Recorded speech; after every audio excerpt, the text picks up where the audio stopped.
ini rajin aja kuliah. Amin.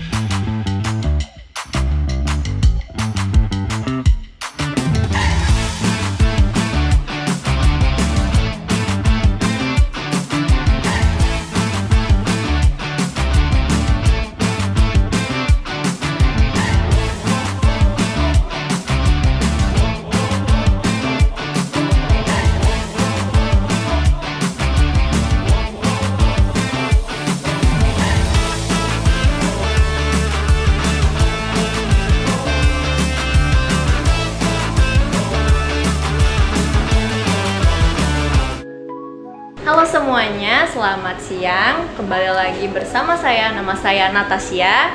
Hari ini saya bersama Pak Aditya dan Bang Mora. Boleh Pak, kira-kira diperkenalkan diri terlebih dahulu. Bagaimana sih awalnya Bapak dan Abang sekalian ini menjadi arsitek? Bagaimana bisa jadi arsitek ya? Iya. Oh ya, perkenalkan dulu. Namaku Aditya Safri Ginting. Aku lulusan arsitek di USU angkatan 2008. Selesainya kemarin di 2013. Aku nama lengkapnya Mahendra Dalamora Atas Putra Dolai, dipanggil Mora, sama alumni USU juga angkatan 2008. Jadi satu angkatan. Sangkatan. Ya. Oh, oke. Berarti bapak-bapak yang awalnya memulai usaha ini bersama-sama bareng kan? Atau gimana? Iya. Iya, bareng. Itu gimana kira-kira usaha yang kalian kembangkan ini, yang Studio 2 Fragma ini kira-kira berfokus arsitektur yang seperti apa? Sebelum buka studio lah kita bilangnya. Sebelum buka studio dulu kita sempat pernah kerja juga sama orang lain yang sama sih, berbasis konsultania lah, studio juga. Jadi kurang lebih aku juga udah pernah adalah merantau kemarin kan, kerja di Tanjung Pinang di Balikpapan sekitar 2 tahun. Nah kebetulan di tahun ketiga kita satu kantor kan. Nah disitulah mulai ada chemistry. Yes. Nah di situ kan, ini oke nih kalau misalnya ke depan kita buka studio lah, gitu. Studio sendiri gitu. Kalau dari bapak dan abang sekalian, ada nggak gaya kepemimpinan yang kalian mungkin ada pegang juga gitu? Kalau dalam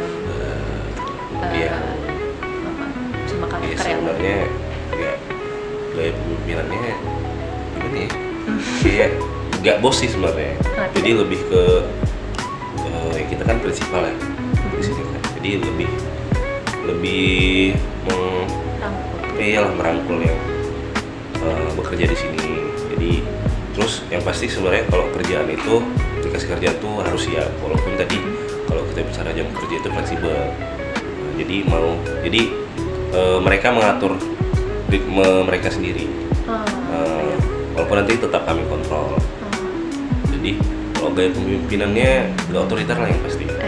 Yang penting ya fleksibel, tetap diawasin, yang penting kerjaan itu selesai.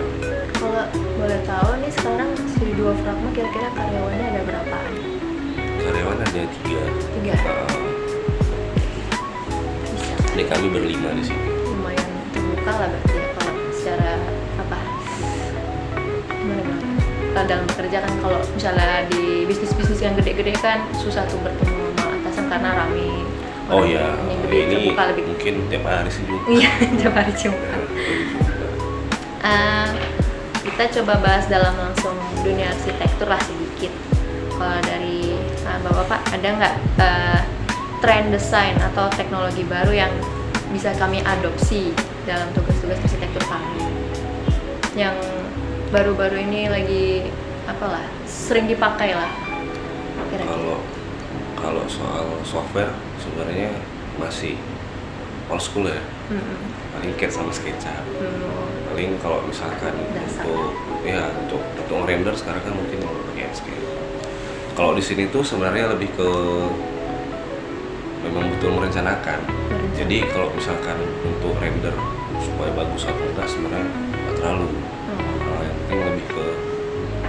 rancangan produk kan. Terus kalau teknologi itu sih paling. Kalau gaya desain sih sebenarnya lebih ke disesuaikan sama kliennya sebenarnya. Mereka, tapi kalau dari kami sih lebih ke tropis ya. Tropis ya, minimalis tropis gitu sebenarnya. Kalau untuk dari segi desain. Tapi kalau misalkan mungkin ada gaya-gaya style desain yang lain mungkin bisa kami terima. Tapi tetap kalau basicnya kami itu yang tropis. Kalau misal nih ini kan udah usaha udah berapa lama kira-kira? Udah berapa lama berjalan? Apa ya? Lebih lah. 18. Iya, 2018. 5 tahun. 7 tahun. Lumayan lama ya. Itu ada nggak tantangan-tantangan yang sering dihadapin? Mungkin tantangan ini kali ya, apa namanya, paradigma juga mungkin. Paradigmanya itu umumnya kan orang sekarang itu mempercayakan desain itu bukan based on experience, based on pengalaman nih. Kebanyakan ya itu yang jadi tantangan kita sekarang itu masyarakat lah pada umumnya kan. Kita ini kan jasa nih. Mereka itu masih mungkin kurang edukasinya itu, ada project itu langsung dikasih ke yang fresh graduate gitu. Nah, jadi yang mungkin ada dari IAI kan ada ini juga, ada peraturan gitu kan. Nah, yang mengharuskan IAI yang legal lah, yang udah ber-STRA dan yang lain-lain untuk bisa mendesain. Nah, jadi mungkin karena kurangnya edukasi, makanya kebanyakan tuh klien ada yang bahkan mahasiswa pun sekalian, mungkin di sini ada juga kali yang dapat gitu kan. Misalnya ada mau bangun rumah, kayaknya kalau yang arsitek yang profesional lebih mahal, lebih ini gitu. Nah, jadi sebetulnya tantangannya itu mahalnya ini kan ada sebab dan akibatnya nih gitu kan. Nah, dan kebanyakan juga yang sekarang ini memang adik-adik yang fresh graduate itu nggak mau mengambil pengalaman dulu nih, kerja di biro lain, misalnya kita anggap 3-5 tahun gitu. Begitu ada project, ya mereka langsung berani ngambil sendiri nih gitu, ngedesain. Padahal kan di situ kan tantangannya kan banyak nih, bukan hanya sekedar mendesain CAD sama modeling SketchUp dan render kan gitu kan, banyak aspek-aspek yang harus dilakukan, dan itu harus ya dia paling enggak memang harus bekerja di biro lain paling enggak 3-5 tahun lah untuk mendapatkan seperti itu gitu. Jadi ya lebih berani aja kayaknya fresh graduate yang sekarang lah nih, walaupun ya bisa kita bilang masih hijau lah ya pengalamannya gitu. Di pede-pede untuk mengambil ya, proyek dulu lah ya, untuk mengatasinya. Ada nggak dari abang-abang tuh tokoh atau pengalaman pribadi yang menginspirasi selama perjalanan di dunia arsitektur ini? Inspirasinya gitu.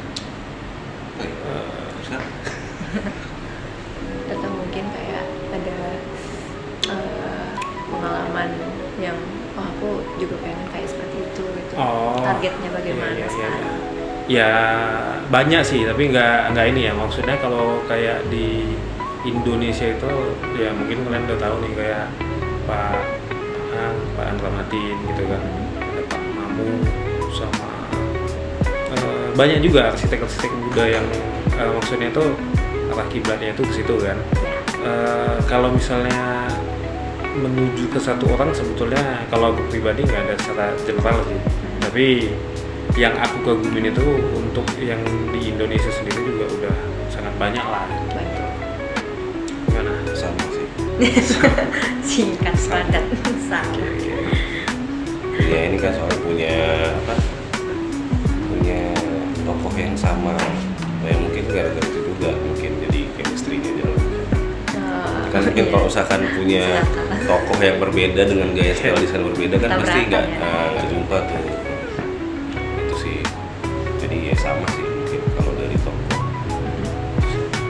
Oke, kira-kira begitulah sedikit yang sudah kita intip dari dunia arsitektur tepatnya di studio Duo Pragma. Kira-kira Pak, sebelum kita akhiri, ada nggak pesan atau sedikit pesan gitu untuk kami yang arsitek calon arsitek muda untuk kami pelajari? Sedikit saja. Iya, satu-satu nggak apa-apa. Oke. Kalau sebenarnya dari aku itu apa ya, nggak muluk-muluk sih, maksudnya nggak melulu juga sih arsitek ini soal teknologi gitu. Sebenarnya kan kita ini kan harus berbaur dengan masyarakat nih, yang sebisa mungkin balik ke hakikatnya itu mengutamakan fungsi daripada estetika gitu. Ya kita ini kan di era gerakan apa-apa itu harus instagramable gitu kan. Ya enggak juga gitu kan, kita kan harus fungsinya dulu nih, kalau memang fungsinya itu udah dapat ya baru mungkin yang lain bisa mengikuti gitu. Makanya mungkin ada yang masih menjalani apa ya, program studi arsitek terutama kan, ya enggak, teknologi itu ya iya kita harus tahu gitu, cuman nggak semua harus kita adaptasi gitu, karena masyarakat kita sendiri juga hal-hal umum kalau memang material yang udah ada juga misalnya yang dipakai itu mumpuni, ya kenapa kita harus pakai material yang lain gitu. Jadi sebetulnya lihat general aja sih, nggak usah yang estetik yang gimana kali, ya paling nggak fungsinya oke dan dia nggak rusak alam dan sustainable, kayaknya udah bagus. Itu aja sih. Sama sih sebenarnya. Yaitu kalau misalkan untuk mahasiswa rajin aja kuliah. Sebenarnya iya, saya di kuliah itu walaupun sebenarnya paling dipakai itu teori-teorinya lah ya. Untuk di dunia kerja kan beda pasti. Jadi mungkin teori-teori di arsitek itu dipelajari dengan baik dan benar. Jadi pas nanti udah di dunia kerja untuk teori itu udah paham soal arsitektur. Tapi betul tadi kata Pak Adit kan, ya memang mahasiswa itu harus belajar ke soal material. Itu mungkin di kampus kan mungkin nggak terlalu dipelajari kan. Nah jadi mungkin kalau kalian ini udah belajar soal material, bisa itu dipegang-pegang materialnya, dirasain. Sama itu tadi yang soal kita harus tahu juga sifat manusia, itu sebenarnya penting untuk dalam mendesain. Jadi makanya yang ngedesain tuh nggak melulu di teknologi, di software, di CAD, di 3D, di render dan lain-lain, enggak. Soalnya lebih ke kita harus tahu kayak mana manusianya yang mau kita kerjain, gitu-gitu. Jadi itulah untuk mahasiswa yang giat-giat aja lah belajar.